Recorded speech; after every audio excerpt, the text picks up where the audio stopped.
1, 2, 3, let's go! A pleasant day. I'm Teacher Chari. In this video, I'm going to deliver a lesson related to reading fluency. But before that, let's have a quick review of what is reading fluency.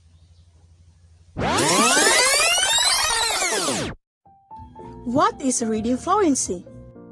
Reading fluency is the ability to read a text accurately. Actually, fluency has 4 aspects. First is accuracy, which is reading the words correctly or accurately. Second is rate, which is the ability to read an efficient rate that is not too fast or too slow. Third is expression, which is reading in a way that sounds like spoken language. This means that the child uses appropriate emotion to read aloud, pauses for periods and commas, and emphasizes important words. For fluency is the bridge between being able to read or decode words and to comprehend or understand what is read.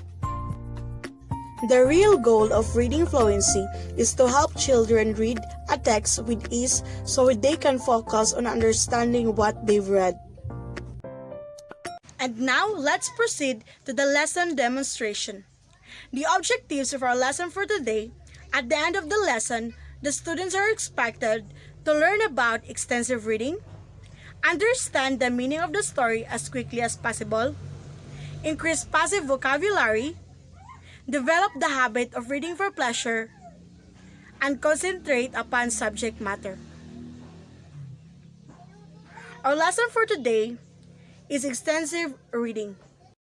So what is extensive reading? Extensive reading, or reading for fluency, means to read silently and quickly. It involves reading of longer texts for pleasure, and the students are made to read as much as possible. For extensive reading, trains the readers to understand the subject matter as quickly as possible. Also, it plays a vital role in the learning of second or foreign language. Moreover, in extensive reading, the readers must read silently and understand the matter. Since our topic for today is related to reading fluency, automatically in this session, you are going to read a piece of poetry.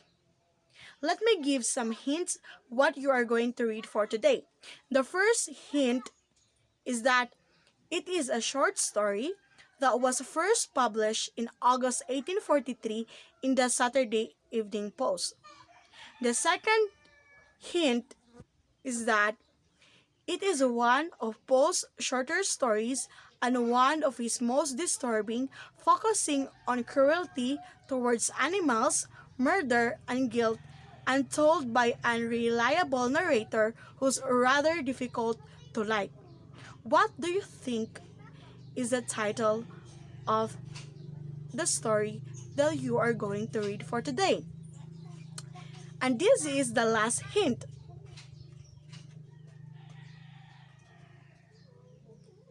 So, the short story that you are going to read for today is entitled The Black Cat by Edgar Allan Poe. The Black Cat illustrates best the capacity of human mind to observe its own deterioration and the ability of mind to comment upon its own destruction without being able to objectively halt that deterioration.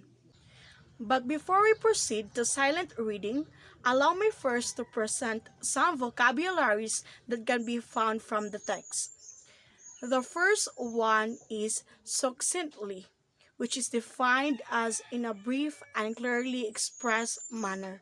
Second is phantasm, a product of fantasy. Conspicuous, obvious to the eye or mind. Next is remorse, a feeling of being sorry for doing something bad or wrong in the past. The feeling of guilt. The next one is unfathomable, impossible to understand. Next is conflagration, a large destructive fire. Next is ammonia, a colorless gas or liquid that has a strong smell and taste, and that is used especially in cleaning products. The next Vocabulary is odious, causing hatred or strong dislike. Next is feeble, very weak or not good enough.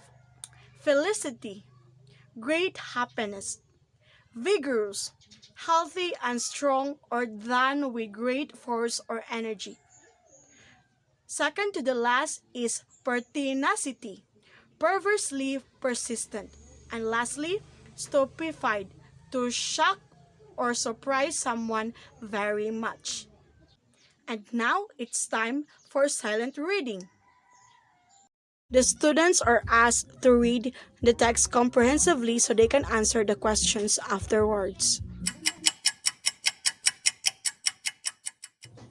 After silent reading, the students are asked to answer the following questions in a one whole sheet of paper. Number 1. What is the theme of the story? Number 2. What is the setting of the story? Number 3. In the story, how does the narrator describe himself? Number 4. What does the second cat with the patch in his neck reminds the narrators of? And lastly, what made the narrator kill his wife? And that's the end of our lesson for today. See you in our next class, students.